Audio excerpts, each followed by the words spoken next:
Hello everyone, welcome back to my YouTube channel. Hi guys, আমি তোমাদের তনু। তোমরা সবাই কেমন আছো?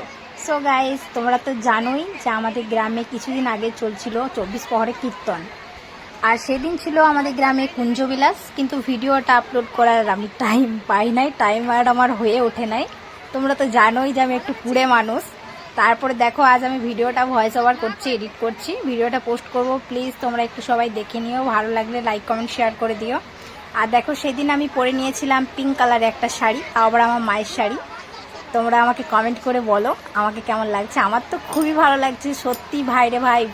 আমি ফটোগুলো দেখছি, আমার এত ভালো লাগছে, আমি নিজে আমার চিনতে পারছি না। আমাকে শাড়ি পরলে এত সুন্দর লাগে।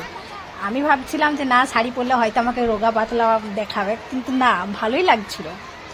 তাই আমি ঠিক করেছি, এবার কোনো কিছু যখন অনুষ্ঠান হবে সব কিছুতেই আমি শাড়ি পরবো। তোমাদের দাদা ভাইকে এবার আমি বেশি বেশি করে শাড়ি কিনতে বলবো কিনে দাও আমাকে বেশি বেশি করে শাড়ি। সবাই বলে শাড়ি পরলে ভালো লাগে।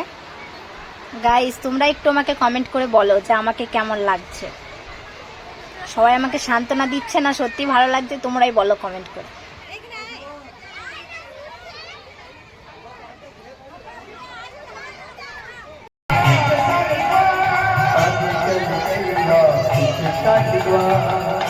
आगे आगे गुरुकुल जाच्छे बीच में मेरो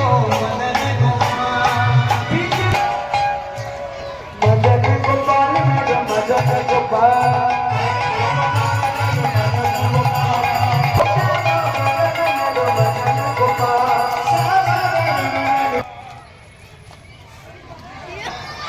এবার মা নয়নে মিলন হচ্ছে মা। আর এদিকে মা আমার আরতি করবেন।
গাইস, তোমাদের কাছে আমার ছোট্ট একটা রিকোয়েস্ট আছে যে তোমরা সেটা রাখবে।